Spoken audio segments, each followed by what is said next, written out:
Hi guys, how are you guys doing? So we all know about the story of Judas and Jesus, right? And how Judas was in the group of the disciples, but he was the one that betrayed Jesus. And that's the thing. The most hardest betrayal is when it's always someone close to you, like your family or a close friend or anybody like that that's close to you, right? If a stranger betrays you, it may hurt, but it's not as personal because when it's a family member or a friend or someone very close to you, it's very personal because this is someone that you shared bread with. This is someone that you eat with. This is someone that you tell your secrets to or you open up to about your problems. This may be someone that you cried to, someone that may have even given you a tissue, wiped your tears. Like, betrayals from people who are close to you are so painful, even when it's supposed to be like your husband or your wife or anybody, right? Anyone close to you. Remember David. um David had a friend who betrayed him as well, and David shared bread with this friend. Okay, the friend sat at David's table. You guys will hear stories all the time about people who you're like, man, if only I knew, I would have stopped talking to this person, or if only I saw the signs or the red flags. And here's the things, you guys may have saw so many red flags, but you may have ignored these red flags because the person, what the person is showing you on the external in front of you does not match what you are seeing spiritually, or it does not match what God is trying to tell you. So because you're not seeing that the physical is not matching what God is trying to tell you or what you're seeing spiritually, you're like, nah, this can't be, I don't think this is true. And before you know it, you get betrayed and you're like, man, you start thinking back to all the times that God warned you, right? Ooh, I just got a revelation of something like just now. Some of you guys, you are in the middle of being delivered, or you just have been delivered. Like, you went through deliverance. And I'm not talking about you going to a pastor or an apostle and receiving deliverance. This may have been deliverance through fasting. You may have just completed a fast. You may be going into a fast, or God just may have delivered you. Like, you may have just released a lot of people that no longer serve you. You may have changed your path, changed your location. Basically, you're starting to walk with God wholeheartedly, and you are releasing everything that does not serve his glory, that does not serve his will for your life. Okay. And because of this type of change in your life, opportunities are going to be coming towards you. Okay, because whenever you are obedient to God, you are faithful to God, and you are walking with him wholeheartedly, God is going to make sure you are taken care of. But you have to also understand that people are aware of this as well. People are aware of this. And remember what I tell you guys all the time, some people can see certain things about your life. They may not see everything, but they may know that God's hand's on your life, and they know that where God's hand is, there's going to be blessings, right? um so you have to be careful also of the people that you have around you. Okay, so you're very wise, you're very discerned, and this is why, I mentioned that deliverance portion, because I just literally received that. I literally just heard it. A deliverance portion of your life has just come to full completion, where you are finally feeling good, you're finally feeling free. You're like, man, I released everybody, I'm happy again, and there's no one in my life that can deceive me, because I don't have anyone around me that can deceive me. If someone is trying to deceive me, it's someone that's not even in my life anymore. You see what I'm saying? So you've released anybody that can possibly deceive you from your life, because you are just focusing on God, focusing on your calling, etc., etc., right? So the reason why I'm mentioning this is because the other day I was talking to somebody about, like, people being overly friendly, and that's not really a bad thing, because many of us, we are overly friendly as well. I'm very overly friendly. But there's a difference between those who are overly friendly because they actually genuinely are good people, compared to people who are being overly friendly and pushy and trying to rush things and very pushy, and they don't respect your boundaries, and this is because they're opportunist and they want something from you. Okay, so I'm gonna read something to you because God gave me some words today as I was washing the dishes earlier today, because y'all know I cooked some food last night. I was not touching those dishes till the morning. Okay.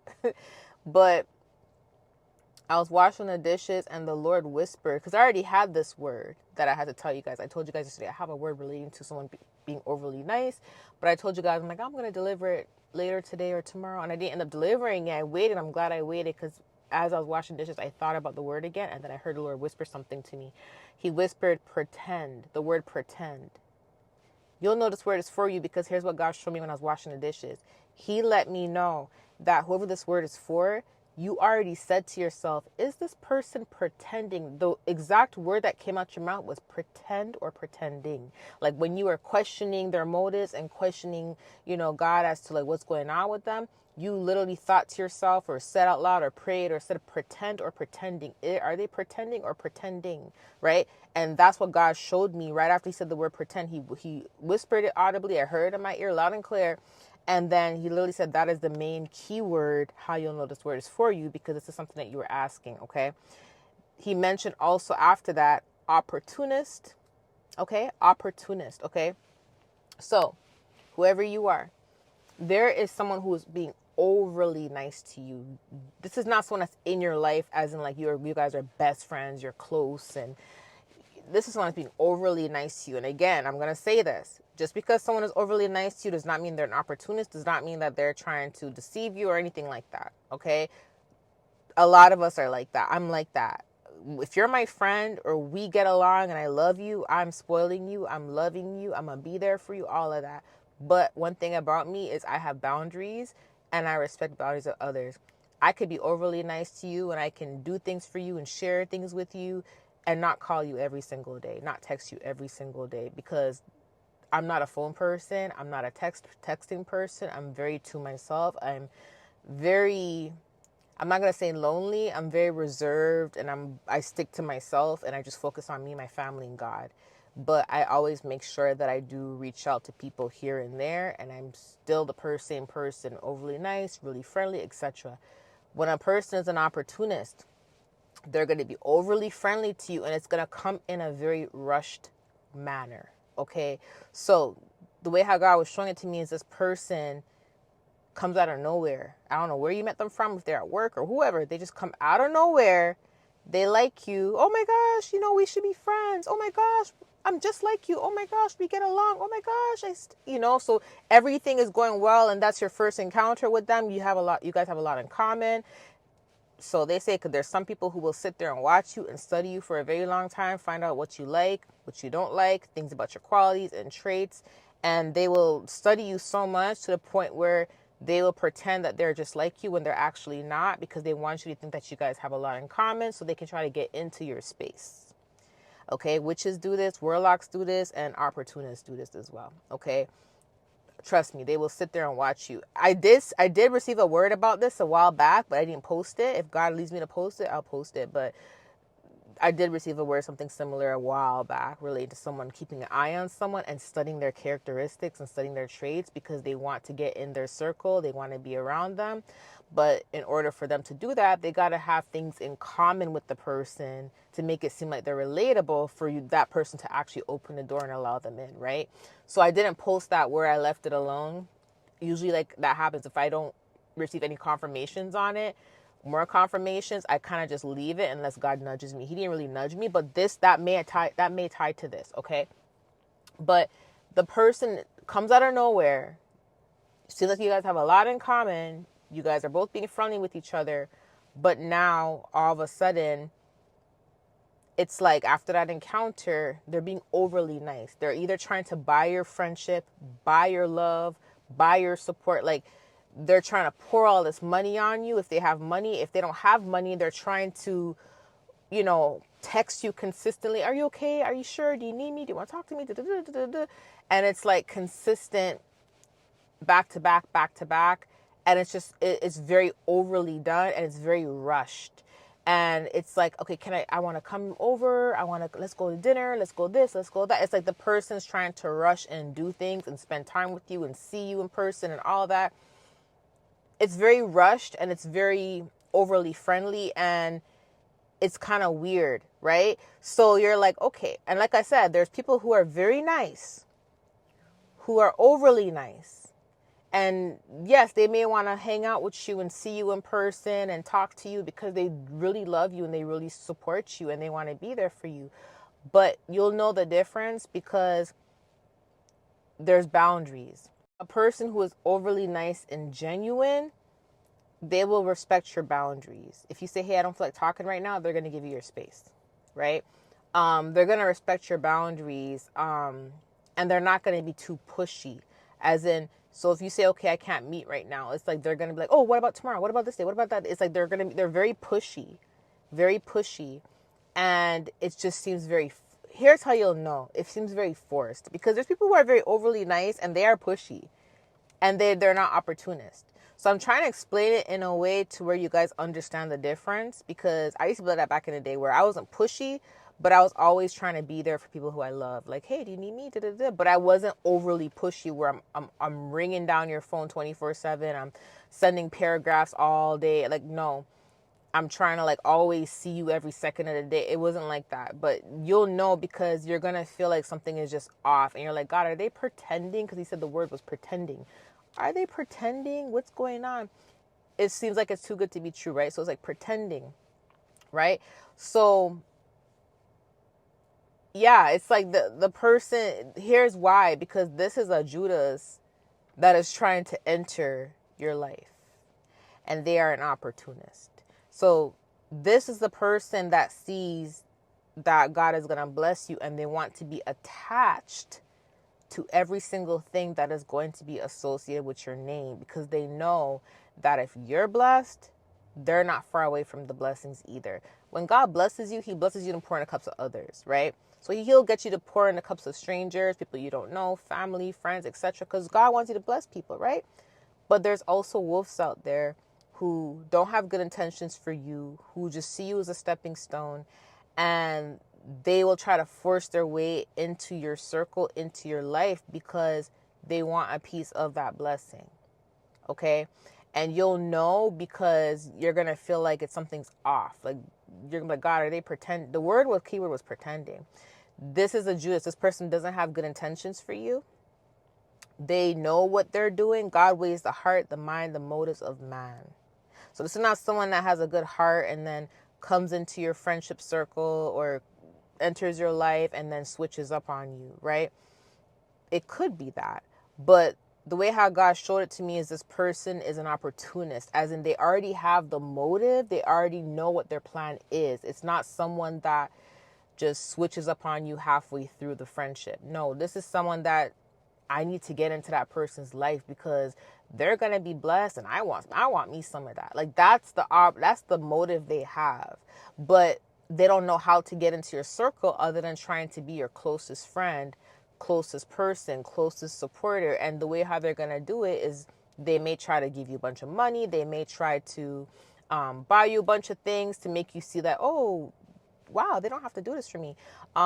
They may try to see you all the time, like whatever way they're trying to do it, because there's different types of opportunities. There's people who will start buying you things and then feel like they're entitled to you and entitled to your energy and entitled to your life because they bought you a gift. And that is crazy. I've been through something like that before. If someone did that for me and they felt like they were entitled to my whole time and day, and if I didn't text them back, they would snap at me. And I was like, oh my goodness, you know? But I never asked them to buy it for me. They just bought it for me and said, oh, I bought this for you. You know, it's okay to accept blessings.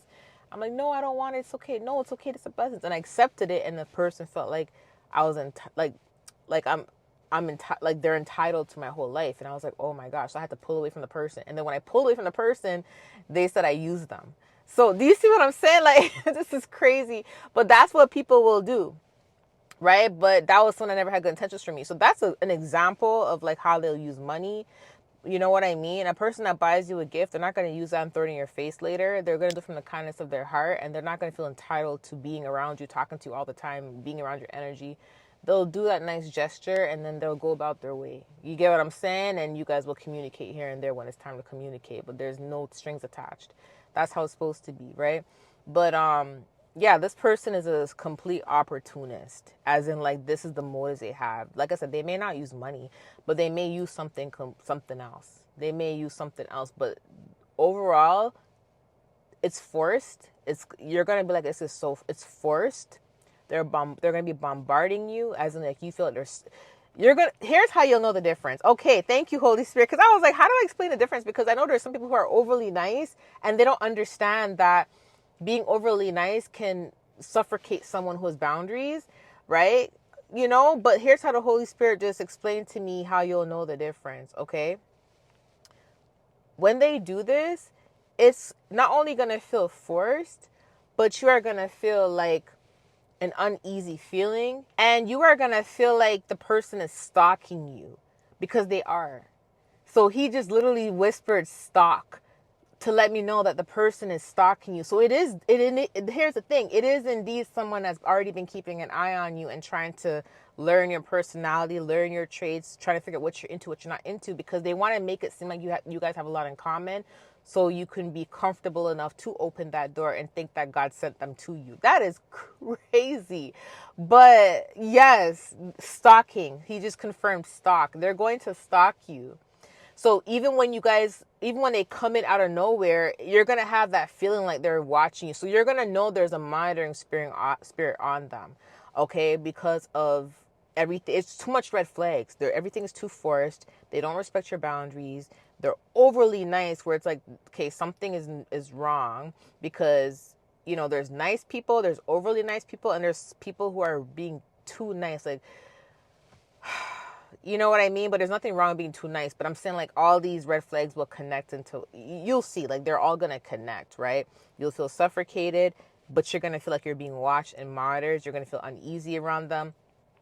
This is a Judas trying to enter your life. This is an opportunist that wants a piece of your pie. They know God is going to bless you, and they want a piece of it. They want a piece of it. And they know that, listen, everything in life is an investment. Everything in life is an investment. Everything in life is an investment. And what makes the investment authentic is your motive behind it. So being obedient to God is an investment, because if you are obedient to God and you're faithful to God and you wholeheartedly love God, that is going to bless your life.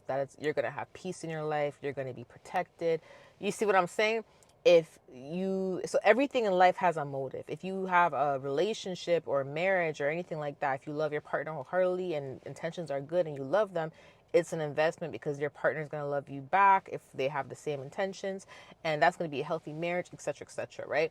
So there's good investments and there's bad investments. And there's some people who see you as an investment, but not a good investment. As in, it's good for them, but they're not a good investment for you.